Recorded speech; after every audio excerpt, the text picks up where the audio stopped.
우리 주일 인사하겠습니다. 오늘 예배하는 우리 사랑하는 모든 온천제일의 성도님들의 인생과 가정 위에 우리 하나님 아버지가 주시는 은혜와 평강과 능력과 권세와 위엄과 해결과 응답과 치유와 새 역사 있기를 주의 이름으로 축복합니다.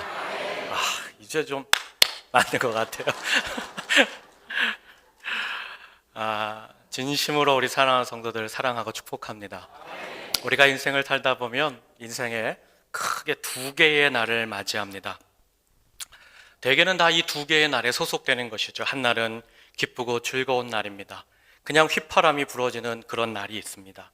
반면에 또 한 날은 어떤 날이냐? 힘들고 어려운 날이지요. 답답한 날이지요. 절망이 찾아오는 날이 있습니다. 그런데 그렇게 살아가는 동안 인생은 어느 한쪽의 날로만 채워지는 법은 없습니다. 언제나 이 두 날이 우리 인생을 공존하고 채워가고 있다는 사실이죠. 그래서 믿는 우리에게 복된 날은 우리가 이 삶을 기쁘게 살아가게 되고, 힘들고 어려운 날에는 인생은 더욱 기도하도록 하나님이 이끌어 가십니다. 그렇다면 사랑하는 여러분, 우리가 11월 둘째 주일 3부 예배로 하나님께 예배하는 이 아침, 이 날은 여러분에게는 어떤 날이십니까? 여러분 가운데 복되고 즐거운 날이라면 오늘 하나님께 영광과 찬송을 올려드리는 귀한 날이 되시길 축복합니다. 반대로 힘들고 어려운 마음으로 이 주일 아침 찾아왔다면 다시 한번 내게 복을 주실 분, 즐거운 인생을 시작하게 하시는 살아계신 하나님 만나고 돌아가는 우리 사랑하는 온천제일의 모든 성도 되시기를 주의 이름으로 축복합니다. 오늘 말씀 보면 너무 유명한 말씀이죠. 좋은 주일학교 출신이면 들었을 법한 말씀입니다. 이스라엘 민족이 이제 출애굽하여서 광야 길로 가는데 하나님께서 이스라엘 민족 앞에 홍해라는 큰 바다, 그 문제를 내어놓는 이야기입니다. 사실 출애굽한 이스라엘 민족이 하나님이 약속하신 가나안 땅으로 가고자 할 때 가장 편하고 빠른 길은 이미 해변을 따라 놓여져 있던 해변길을 따라가는 것이 가장 편안하고 좋은 길이었습니다. 지금도 그렇지만요, 해변 지역은 항상 온화하고 평온하지 않습니까? 이미 애굽에서 가나안으로 이르는 그 길이 해변을 따라 잘 정비되어 있었기 때문에 이제 이스라엘 민족은 그 해변길로 가면 약 15일 정도면 하나님이 약속하신 가나안으로 들어갈 수 있었습니다. 그런데 하나님께서는 이스라엘 민족을 출애굽하면서 그 먼저 잘 닦여진 해변길이 아니라 도리어 광야 길로 가도록 인도하셨습니다. 그렇게 신의 광야로 들어선 지 한 15일쯤 되었을 때에 오늘 우리가 읽진 않았지만 출애굽기 14장 2절에 보면 하나님이 이스라엘 민족에게 한 가지를 말씀하십니다. 제가 14장 2절을 읽겠습니다. 이스라엘 자손에게 명령하여 돌이켜 바다와 믹돌 사이에 비하이롯 앞곳 바알스본 맞은편 바닷가에 장막을 치게 하라. 이미 애굽을 떠나 보름이나 광야 길로 들어섰습니다. 그렇게 들어갔던 이스라엘에게 하나님이 그 걸음을 멈추라는 것입니다. 여러분, 잘 가던 그 길 멈추면 안 됩니다. 그리고 또 어떻게 말씀하시느냐? 그 잘 가던 길에서 완전히 돌아서서 다시 애굽 쪽으로 돌아오라는 겁니다. 그리고 어디로 가라? 홍해 바다에 그 해변가로 들어가라는 겁니다. 가라는 것도 홍해 앞이고, 사실은 홍해 바다는 약간 항아리와 같은 구조라 양쪽에는 산맥이 있고 앞에는 홍해 바다가 가로막혀 있는 그런 해변가로 하나님이 들어가라는 겁니다. 게다가 더 충격적인 것은 들어가는 것뿐만이 아니라 그 막다른 해변가 홍해 바다 앞에서 장막을 치고 거기에 머물라고 말씀하신 겁니다. 사랑하는 여러분, 지금 이스라엘은 애굽을 빠져나와 되도록 빨리 애굽으로부터 멀리 가야 안전할 수 있습니다. 안전을 보장받을 수 있는 상황이죠. 그런데 급히 가야 하는 그 걸음을 멈춘 것도 이상한데 이제는 반대 방향으로 방향을 틀어 애굽 쪽으로 들어가고 해변가에 들어가서는 장막까지 치라는 겁니다. 여러분, 장막을 치라는 것은 거기서 계속 살라는 말씀이죠. 여러분, 그런데 더 중요한 건 뭐냐면 장막을 치라는 것이 해변가입니다. 여러분 잘 알듯이 넓게 트인 해변가는 적들에게 노출되기가 쉬운 장소입니다. 공격받기가 쉽습니다. 도리어 이런 때에는 산 위쪽에 올라가서 장막을 치고 머무는 것이 훨씬 안전하고 유리한 상황이 되는 거죠. 왜냐하면 높은 곳에 올라가면 한눈에 저 멀리서 적들이 오는 것을 볼 수 있고, 또 그 당시에 애굽이 가졌던 가장 강한 무기 병거, 오늘날로 말하면 탱크나 장갑차가 산 위에까지 올라오기가 쉽지 않기 때문에 얼마든지 적들의 공격에 대비할 수 있는 여건이 되기에 산 위에 장막을 치는 것이 훨씬 더 유리한 겁니다. 그런데 하나님께서는 앞에는 홍해 바다가 막고 있고 양쪽은 산맥이 막고 있고 그 열린 쪽은 애굽 쪽으로 활짝 열려진 그 해변가에 장막을 치라는 것입니다. 그렇게 앞은 홍해 바다가 막았고 앞에 양쪽은 산으로 막아서 완전히 항아리와 갇힌 이 구조 안에 이스라엘 민족이 텐트를 쳤다, 진을 쳤다, 유숙한다고 하니까 이 소식이 누구의 귀에 들어갑니까? 출애굽기 14장 3절을 한번 다 함께 읽겠습니다. 함께 읽습니다. 시작. 바로가 이스라엘 자손에 대하여 말하기를 그들이 그 땅에서 멀리 떠나 광야에 갇힌 바 되었다 하리라. 아멘. 애굽의 왕 바로가 출애굽한 이스라엘이 가던 길을 멈추고 돌아와서 그것도 도간에 든 쥐꼴이 되었다고 이제 저들을 내가 한번 손볼 수 있겠다 쾌재를 부른 겁니다. 사랑하는 여러분, 사실 애굽 왕 바로가 출애굽하는 이스라엘 민족을 보면서 사실은 자존심에 큰 상처를 받았습니다. 왜냐하면 애굽 왕 바로가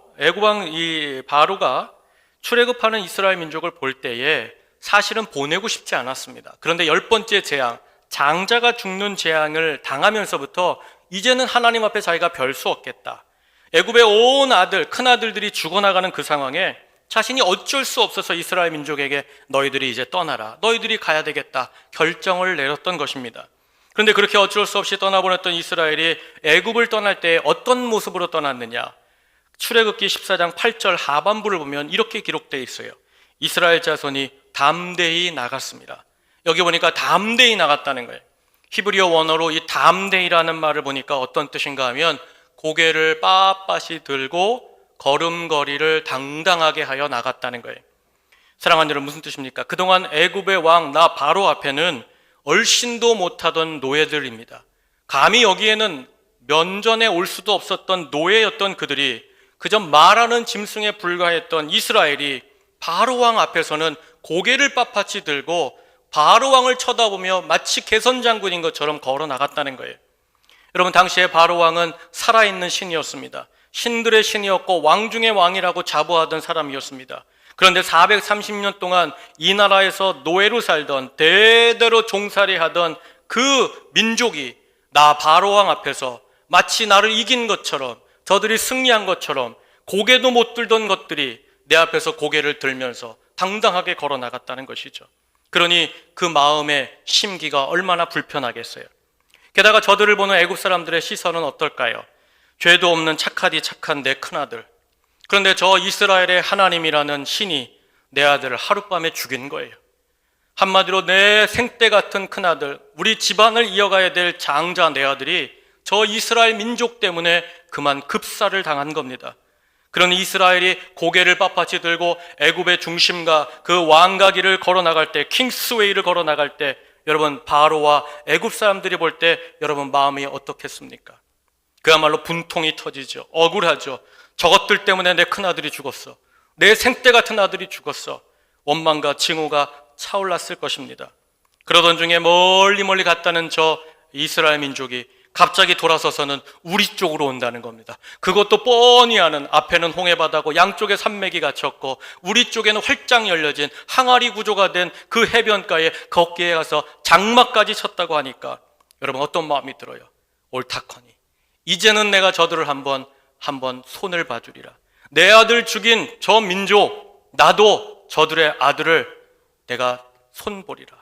여러분 정말 그 복수심에 전군 동원령이 일어나면서 어떻게 돼요?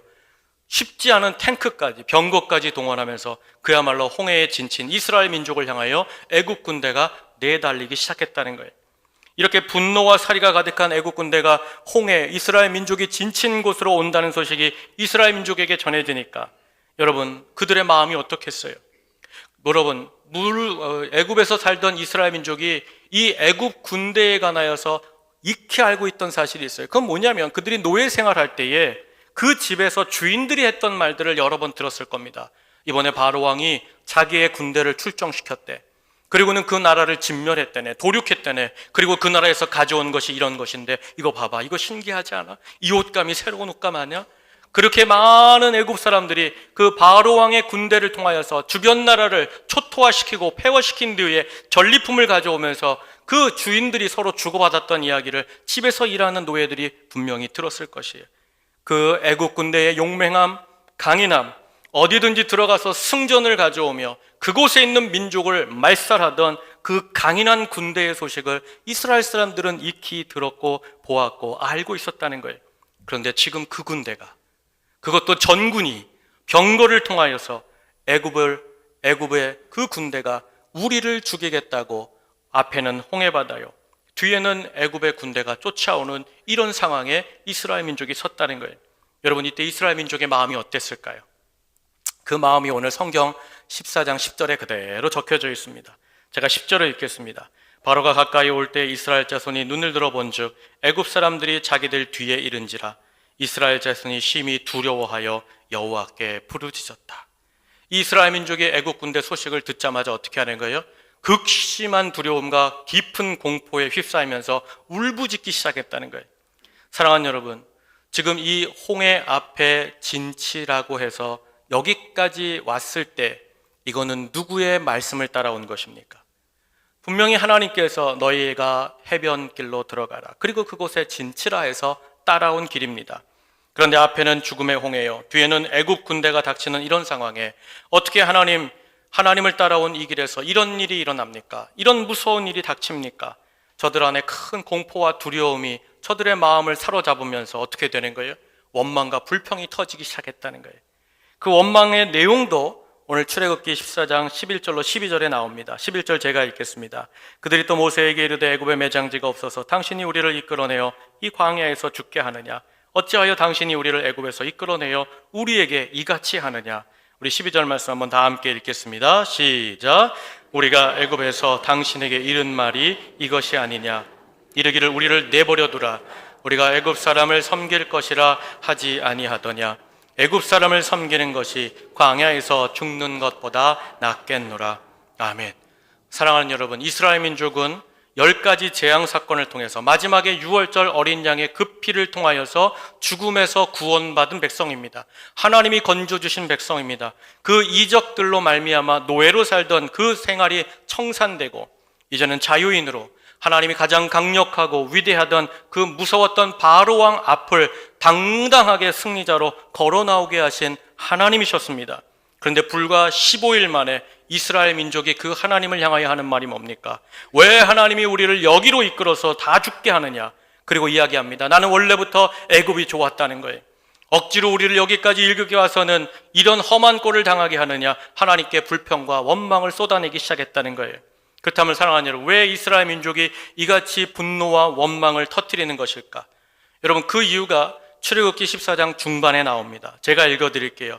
우리가 애굽 사람을 섬길 것이라 하지 아니하더냐? 애굽 사람을 섬기는 것, 그것이 우리의 일이라고 내가 누누이 말했지 않느냐? 여러분, 이게 무슨 뜻입니까?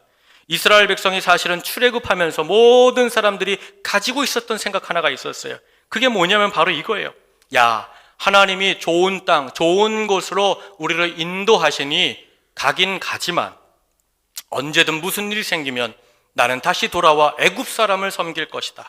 나는 다시 돌아와 애굽 사람의 종으로 살 것이다. 바로 이 생각을 가지고 있었다는 거예요.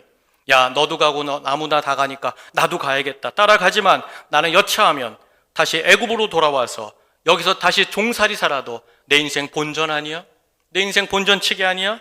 여러분, 그 마음을 가지고 이스라엘 민족이 가나안을 향하여 걸어갔다는 거예요. 그러니까 이들 앞에는 홍해 죽음의 바다가 가리워 있고 뒤에는 정말 증오심에 불타는 강인한 애국 군대가 뒤를 막고 있으니 여러분, 이제 돌아갈 길이 없다고 생각하니까 그것이 화가 나고 완전히 막혔다는 그 사실에 이들이 절망하며 원망했다는 거예요. 그렇다면 사랑하는 여러분, 오늘 말씀 속에 이렇게 원망하고 불평하는 이스라엘만 그런가요? 아니죠. 우리도 마찬가지입니다. 우리도 입으로는 하나님 앞에 순종하기 원합니다. 하나님의 인도하심에 제가 따라가기 원합니다. 주님의 약속과 축복의 땅으로 제가 가겠습니다. 하지만 내가 나름대로 정해놓은 어느 정도까지만, 사역도 봉사도 헌신도 내 봉사도 내가 정해놓은 거기까지만 행하는 것입니다. 그래서 전적으로 하나님을 의지하는 마음이 있는 반면에 그 인도함을 받고자 하는 마음이 있으면서도 동시에 어떤 마음이 있어요. 조금이라도 문제가 생기면 그만둬야지. 내가 섬기다가 봉사하다가 여러 가지 직책을 맡고 있다가 내가 조금이라도 문제가 생기면 여차하면 내가 다시 평신도로 아무 일하는 사람으로 돌아가도 괜찮은 거 아니야? 돌발 상황이 생기면 나는 그 과거로 돌아가려고만 하는 것이죠. 그리고는 하나님께 원망합니다. 하나님, 내가 열심히 하나님 따라가려고 했는데 왜 이런 일을 주세요? 왜 이런 문제를 주세요? 왜 하나님 나를 자꾸만 힘들게 하세요? 어렵게만 하세요? 그리고 하나님께 오해하고 원망하지 않습니까? 사랑하는 여러분, 바라기는 언제나 끝까지 주님을 향한 믿음과 소망으로 굳건하게 주를 향하여 걸어가는 우리 모든 성도들 되시길 주의 이름을 축복합니다. 결국 온 이스라엘 백성들이 두려움에 빠져서 하나님을 원망하기 시작하니까 결국 누가 나서서 이 백성을 잠잠케 하고 격려합니까? 여러분, 바로 출애굽의 지도자 모세가 나선 것이죠. 출애굽기 14장 13절을 제가 읽겠습니다. 모세가 백성에게 이르되 너희는 두려워하지 말고 가만히 서서 여호와께서 오늘 너희를 위하여 행하시는 구원을 보라. 너희가 오늘 본 애굽 사람을 영원히 다시 보지 아니하리라. 아멘. 여기 보니까 모세가 세 가지를 이야기합니다. 두려워하지 말아라, 가만히 서라, 그리고 하나님의 구원을 보라. 여러분, 첫 번째 무슨 뜻이에요? 두려워하지 말아라. 하나님을 믿고 특별한 은혜 가운데 살아가는 그 인생에, 하나님이 인도하시는 인생에서 만나는 어떤 문제나 어떤 위기도 두려워할 대상이 되지 못하리라. 두 번째, 그 하나님 앞에 가만히 있으라. 그러니까 어떻게 하라는 거예요? 그것이 두려워할 대상이 아니니까 우리가 할 일은 하나님 앞에 머무는 것이다. 하나님을 바라보는 것이다. 주목하는 것이다. 이것을 말씀하죠. 세 번째, 그때 하나님이 어떻게 일하실까? 다시 너희를 건져 주시리라. 보라, 하나님의 구원을 보리라. 사랑하는 여러분, 주님께 순종함으로 함께 온 이 길을 하나님께서 반드시 책임져 주시리라. 이 말씀을 전했다는 거예요. 한마디로 지금 우리 뒤에는 애굽의 군대가 섰고 우리는 나아갈 수 없는 저 홍해 바다가 우리 앞에 가로막고 있는 상황이지만 이 상황을 하나님이 모르시지 않으시니 하나님께서 이제부터 그분의 능력과 그분의 일을 행하실 수 있도록 우리는 하나님께 소망을 두자. 하나님께 기대하자. 그 하나님이 건져 주시리라. 이 믿음의 말을 모세가 이스라엘 민족에게 전한 것입니다. 그렇다면 사랑하는 여러분, 어떻게 모든 백성이 분노와 원망의 소리가 가득한 그 중에서 어떻게 모세만 이렇게 담대한 믿음의 선포를 선언할 수 있었던 것일까? 사랑하는 여러분, 지금 당장 이 홍해 바다 앞에선 객관적인 상황을 볼까요? 사실 원망한다면 이스라엘 사람들 중에서 누가 가장 원망하고 당황되는 사람입니까? 사실은 지도자입니다. 여러분 생각해 보세요. 모세가 홍해로 가자고 했습니까? 아니죠. 아니, 그 전에 미디안 광야에서 모세가 목자로 살 때 하나님이 불타는 떨기나무 가운데 나타나서 하나님 앞에서 모세가 얼마나 나는 못합니다, 나는 못 갑니다, 하나님 앞에 여러 번 거절했습니다. 그때 하나님이 끈질기게 모세를 설득하셔서 겨우겨우 네가 이제 지도자가 되었으면 좋겠다. 그러고는 지도자로 세우셨습니다. 게다가 지금 출애굽하여 이 홍해바다에 진치라는 것도 지도자 모세가 또 그들의 형제와 결정한 일도 아닙니다. 그냥 하나님이 일방적으로 가던 그 시내 광야에서 돌이켜 저 홍해 바닷가 앞에 진치라 말씀하셨고 그저 모세는 주신 말씀 그대로 순종했을 뿐인데 그 순종이 지금 온 이스라엘 백성을 죽음의 도가니에 갇히는 사단이 나는 일로 바꿔진 것이죠. 그야말로 원망한다면 누가 가장 크게 원망해야 될까요? 가장 먼저 순종한 지도자 모세가 가장 먼저 하나님께 원망해야 되지 않겠습니까? 그러나 그럼에도 불구하고 이 위기 가운데 여러분, 모세가 어떻게 결정합니까? 하나님, 왜 이런 곳입니까? 하나님, 내가 지도자인데 왜 나하고 상의도 안 하고 이런 곳으로 나를 인도하셨습니까? 이런 곳이라면 저한테 뭔가 귀뜸이라도 해주셔야 제가 백성들이 막 흔들릴 때 뭔가 좀 하나님 앞에 변호하지 않겠습니까? 원망하거나 사람들에게 일일이 찾아다니며 설명하지 않습니다. 도리어 모세가 이 두려움에 빠진 온 민족 위에 담대하게 이 일은 하나님의 구원의 역사를 보는 일이 되리라 믿음으로 선포한 것이죠. 그렇다면 사랑하는 여러분, 어떻게 모세는 모든 사람이 원망하는 그 상황 중에 그만 홀로 어떻게 이런 담대한 믿음의 선언을 내던질 수 있었던 것일까? 그가 어떻게 이렇게 믿음의 선포를 할 수 있었던 근본적인 이유가, 원인이 뭘까? 이것입니다. 여러분, 그것이 무엇일까요? 모세는 어떻게 모든 사람이 다 원망할 때 아닙니다. 아닙니다. 이 일은 하나님의 역사를 보는 일이 될 것입니다. 분명히 저 애국 군대는 우리가 다시 만날 인생들이 아닙니다. 어떻게 이 말을 할 수 있었던 것일까? 사랑하는 여러분, 그 이유와 답이 어디 있을까요? 출애굽기 14장 14절에 있는데 우리 한번 다 함께 읽겠습니다. 함께 읽습니다. 시작. 여호와께서 너희를 위하여 싸우시리니 너희는 가만히 있을지니라. 아멘. 여기 보니까 여호와께서 너희를 위하여 싸우신다는 겁니다. 사랑하는 여러분, 모세가 지금 당한 이 문제와 이 싸움은 우리 사람들의 싸움이 아니라 하나님이 대신하여 싸우시는 하나님의 싸움임을 하나님 앞에 모세가 분명하게 보고 믿음으로 선포했다는 거죠. 그가 그걸 어떻게 알았을까요? 출애굽 이전에 그 종되었던 애굽 땅에서 하나님께서 그 가장 강하다는 애굽 왕과 싸우셨습니다. 그리고는 이스라엘이 아무 일도 안 했습니다. 하나님이 홀로 10가지의 재앙을 행하시면서 어떻게 결정하셨어요? 이스라엘을 완전한 구원과 자유로 인도하셨지요. 이번에도 역시 우리를 그 사랑하는 자녀 삼으신 그 하나님께서 대신하여 싸우실 것이다. 믿는 자에게는 반드시 하나님이 이 전쟁을 통해 승리와 구원의 역사를 보게 해 주실 것이라. 모세가 하나님을 알고 믿고 하나님 앞에 온전한 믿음으로 반응한 줄 믿습니다. 한마디로 모세는 상황이나 환경이 아니라 여전히 살아계시고 그 자녀를 건지시기 원하며 하나님을 영원한 구세주로 붙잡은 이 모세가 그 하나님을 알기에, 그 하나님을 붙잡았기에 그의 믿음을 통하여 하나님이 이와 같은 선포를 할 수 있게 인도하신 것이죠. 결국 이런 위기의 순간에 하나님이심을 굳게 붙들고 믿은 모세에게 하나님께서 말씀을 주시는데 그 말씀이 무엇일까요? 출애굽기 14장 15절 제가 읽겠습니다. 여호와께서 모세에게 이르시되 너는 어찌하여 내게 부르짖느냐? 이스라엘 자녀에게 명령하여 앞으로 나아가게 하고, 우리 16절 말씀 다 함께 읽겠습니다. 시작. 지팡이를 들고 손을 바다 위로 내밀어 그것이 갈라지게 하라. 이스라엘 자손이 바다 가운데서 마른 땅으로 행하리라. 아멘. 사방이 막힌 그 길에서 완전히 닫혀져 출구를 찾을 수 없는 그 막막한 상황에서 하나님께서는 모세에게 먼저 말씀하십니다. 200만 명의 이스라엘 민족을 저 바닷가로 들어가게 하라. 저 바다로 향하게 하라. 그리고 너 모세는 내 손에 있는 지팡이를 저 바다 위로 내밀라는 겁니다. 사랑하는 여러분, 그렇게 모세에게 주신 바, 받은 바, 들은 바 그 말씀대로 모세가 준행할 때에 하나님께서 이 이스라엘 민족 앞에 섰던 거대한 홍해바다 문제와 하나님께서 애국 군대 사이에서 죽음의 위기에 떨고 있는 이 민족에게 어떤 역사를 베풀어 주셨을까? 여러분 14장 21절 말씀 다 함께 읽겠습니다. 함께 읽습니다. 시작. 모세가 바다 위로 손을 내밀매 여호와께서 큰 동풍이 밤새도록 바닷물을 물러가게 하시니 물이 갈라져 바다가 마른 땅이 된지라. 아멘. 저를 따라해서요. 바다가 마른 땅이 된지라. 사랑하는 여러분, 모세가 하나님을 선택하고 그 말씀대로 행할 때에 앞을 막았던 그 홍해 바다가 갈라지면서 마른 땅의 길, 아름다운 길이 된 줄로 믿습니다. 그야말로 지금 이스라엘 앞에 선 가장 큰 힘들었던 문제, 그 홍해가 그들 앞에서 두 쪽으로 갈라져 버린 것이죠. 사랑하는 여러분, 기억하세요. 오늘도 우리에게, 우리 가정에게 저 홍해 바다 길로 들어가라.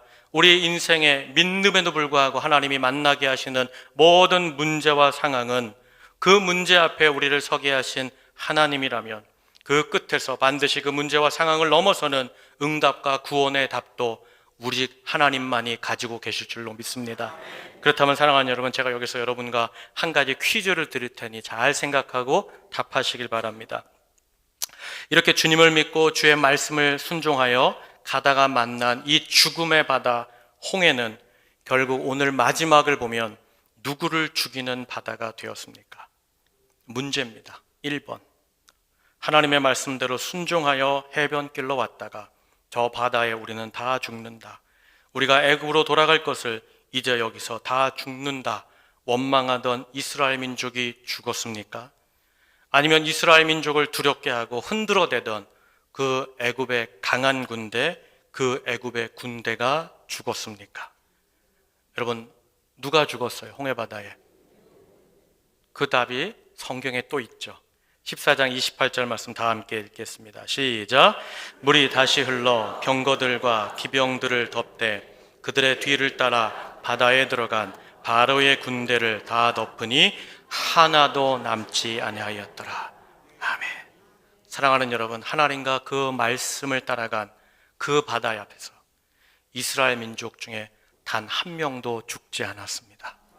대신 그 이스라엘 백성을 두렵게 하고 떨게 했고 공포의 원인이 되었던 애굽 바로 왕의 그 강력한 군대는 단 한 사람도 살아나오지 못한 줄로 믿습니다.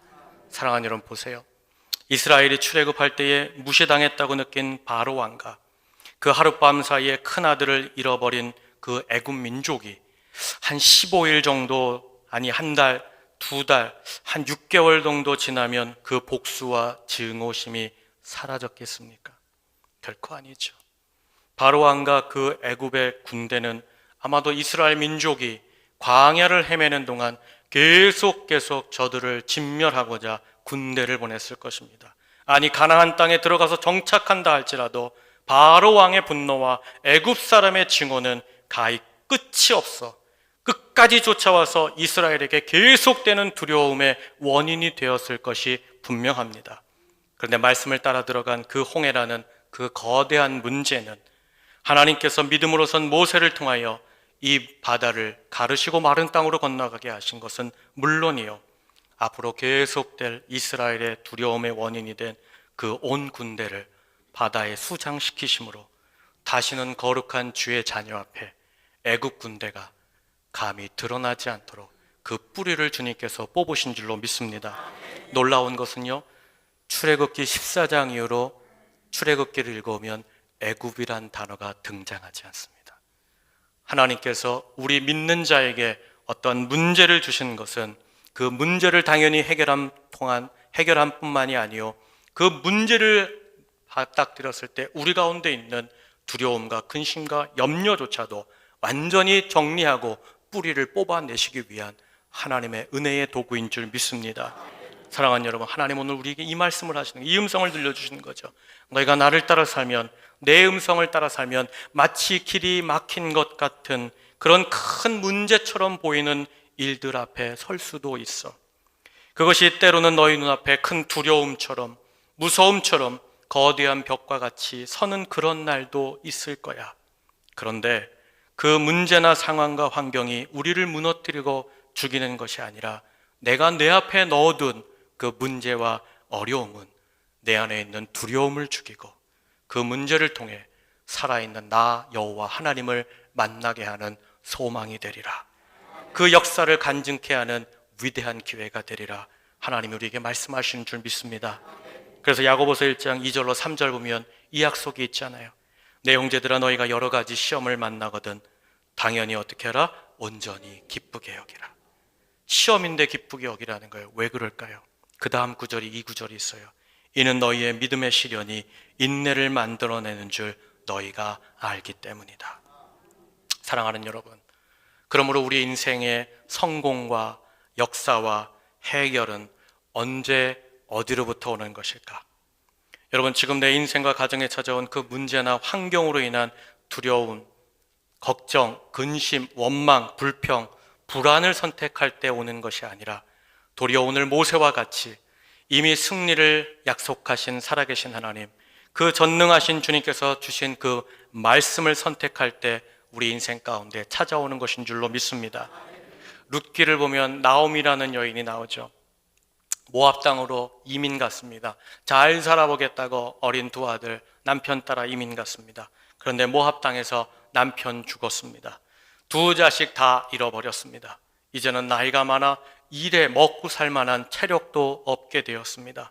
그때 나오미가 얼마든지 그 모압 땅에서 나는 이제 끝이다, 절망이다, 여기에서 내 인생은 끝나는구나, 고통이구나, 그런 것들을 붙잡고 끝낼 수 있었습니다. 그런데 그때 나오미가 무엇을 붙잡았습니까? 베들레헴 나의 하나님, 그 집에는 먹을 것이 풍부하더라. 그 하나님을 생각하고 그 하나님을 선택한 겁니다. 불안과 염려와 근심과 걱정을 나오미가 팽개치고 베들레헴에 계신 하나님을 향하여 그 하나님의 손을 붙잡았을 때 하나님을 붙든 나오미의 인생에 하나님께서 예수 그리스도가 오시는 복된 가문으로 구원의 찬가를 부리는 인생으로 우리 가운데 기록해 놓으신 줄로 믿습니다. 성경의 많은 믿음의 사람들을 보세요. 얼마든지 저들의 인생길에서 닥친 그 문제와 어려움을 통해 낙심과 불안함과 좌절과 근심을 선택하고 그냥 그 자리에 주저앉을 수도 있었습니다. 저들 주변에 얼마나 선택할 것이 많았습니까? 그럼에도 불구하고 저들이 다시 오직 주님, 다시 세상의 소리가 아닌 하나님의 음성을 선택하고 붙잡을 때마다 하나님께서는 그들이 무너졌던 인생 가운데 그 가정을 다시 일으켜주시고 주님이 열어주시는 구원과 승리의 함성으로 우리 가운데 기록되게 하시고 우리로 읽게 하시는 줄로 저는 믿습니다. 반대로 어떤 분이 있어요. 믿음으로 잘 살았습니다. 그런데 믿음으로 살았음에도 불구하고 그 문제 앞에서 근심한 거예요. 걱정한 거예요. 염려를 선택해버리고 만 거예요. 그러면 어떤 일이 벌어집니까? 다 잃어버리는 거예요. 다 무너지는 것이고 다 깨어지는 것. 여러분, 우리가 얼마나 옆에서 많이 지켜보았습니까? 사랑하는 여러분, 오늘도 마찬가지입니다. 제가 여러분의 담임 목사로서 진심으로 부탁드립니다.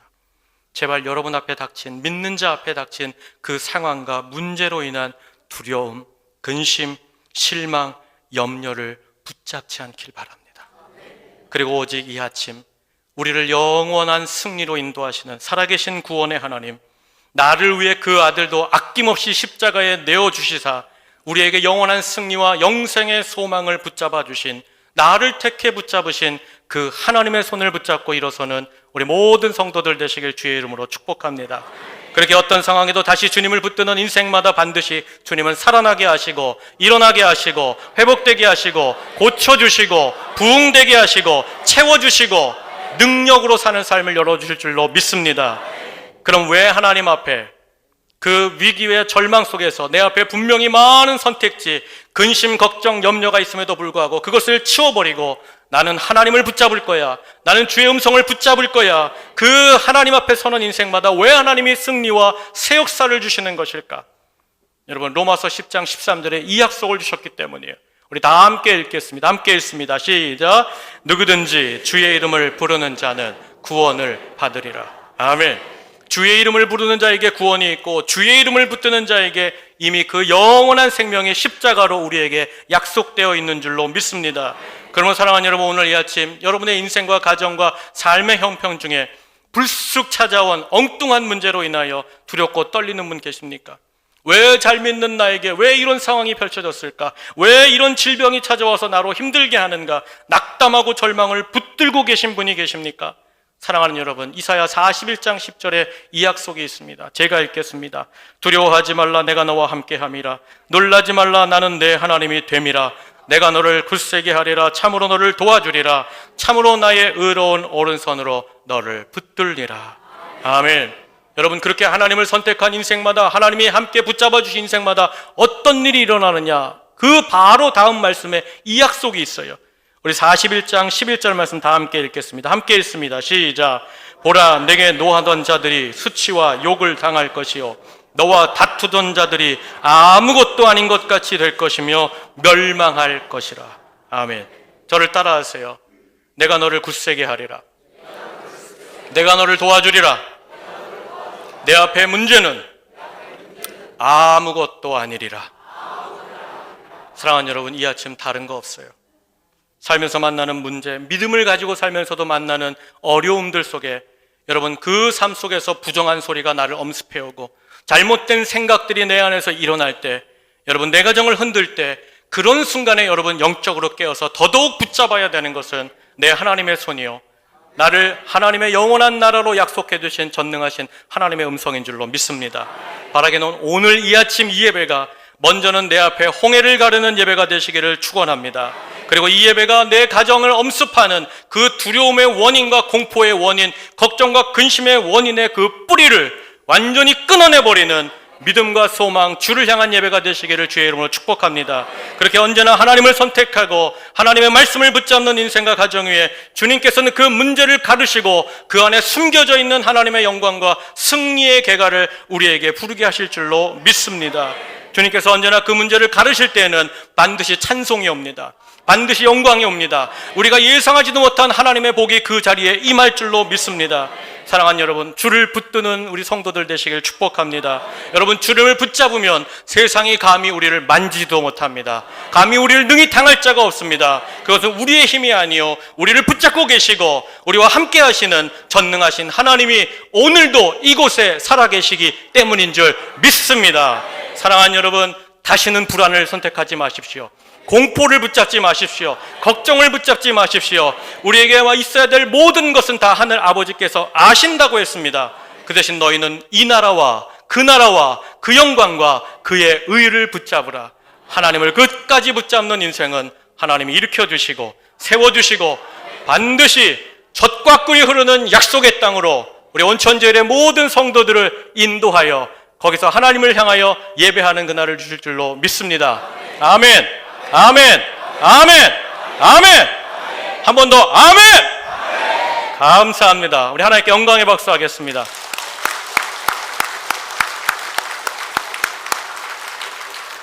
이 시간 우리 말씀 붙잡고 한번 기도하면 좋겠습니다. 사랑하는 가족 여러분, 오늘 우리가 하나님의 음성 들었습니다. 하나님 우리에게 말씀하십니다. 아들아 딸아, 네가 어찌하여 왜 낙심하느냐? 왜 너는 불안을 붙잡고 있느냐? 너는 일어나 다시 하나님께 소망을 두라. 하나님께 소망을 두라. 그때 내가 나타나 여전히 찬송의 노래를 붙여주리라. 주님께서 어떤 상황에도 하나님과 그 소망과 능력과 권능의 말씀을 선택하는 인생마다 가히 절망할 수 없는 줄로 믿습니다. 언제든 그 자녀에게 문제를 가르시고 마른 땅으로 건너게 하시며 그 인생 앞에 내가 너희의 살아계신 하나님이여, 내가 너와 항상 함께하는 하나님이여, 그 문제를 향하여 손을 들어 기도하는 모든 자에게 하나님께서 살아계심을 보여주실 줄로 믿습니다. 오늘 이 아침 하나님, 우리가 다시 주님을 바라봅니다. 내 안에 찾아오는 부정적인 생각, 잘못된 생각을 다 내어 던지고 저는 하나님을 선택하고 하나님의 음성을 붙잡겠습니다. 하나님, 두려움이 사라지고 완전한 하나님의 영광을 보게 하여 주시옵소서. 우리 다 함께 말씀 붙잡고 한번 기도하겠습니다. 하나님 감사합니다. 오늘 이 아침 저희들을 불러주시고 인도주신 하나님 감사합니다. 우리가 하나님 앞에 서서 하나님 앞에 다시 한번 하나님을 선택합니다. 우리가 질병으로 찾아오는 두려움, 질병의 염려, 재물의 염려, 근심, 걱정을 붙잡지 않겠습니다. 하나님 의지적으로 버리겠습니다. 그리고 나는 하나님의 손을 붙잡겠습니다. 나는 하나님의 말씀을 붙잡겠습니다. 나는 하나님을 선택하겠습니다. 하나님 아버지, 하나님의 살아계심과 능력을 보여주옵소서. 그래요, 우리 안에 자리 잡았던 모든 두려움이 끝나게 하시고 불안이 떠나가게 하시고 공포가 떠나가게 하시고 오직 살아계신 하나님의 승리와 하나님의 영광의 찬송이 우리를 붙잡아 주시옵소서. 오늘 이 아침 하나님 다시 일어나기 원합니다. 다시 회복되기 원합니다. 다시는 하나님 불안과 근심을 붙잡지 않게 하시고 하나님을 붙잡는 인생 되게 하여 주옵소서. 원망하지 않겠습니다. 도리어 하나님을 의지하겠습니다. 주여 말씀하여 주시옵소서. 종들이 듣고 행하겠나이다. 하나님 역사하시고 은혜 베풀어 주시옵소서. 주님 감사합니다. 역사하실 주님 찬송합니다. 하나님 감사합니다. 환난 날에 나를 부르라. 내가 너를 건지리니 내가 나를 영화롭게 하리라. 살아계신 하나님, 하나님은 살아계십니다. 하나님은 우리 교회를 사랑하십니다. 하나님, 여기에 있는 우리 성도들을 사랑해 주시옵소서. 저들이 인생에서 만나며 어그러지는 그 문제 속에 두려움을 선택하지 않게 하시고 죽음의 공포를 선택하지 않게 하시고 염려하지 않게 하시고 근심하지 않게 하시고 도리어 하나님, 다 위에 계신 하나님, 살아계신 전능하신 하나님, 전쟁에 능하신 그 하나님을 선택하고 그 음성을 따라가는 복되고 귀한 인생, 그려 반드시 하나님 우리 입술에 승리의 개가를 부를 수 있도록 우리 온천제일의 모든 성도들에게 살아있는 믿음을 주시고 신실한 소망을 주시고 주님을 뜨겁게 사랑하는 그 열정을 불러 주시옵소서. 우리 주님 예수님의 귀하신 이름으로 감사하며 기도하옵나이다.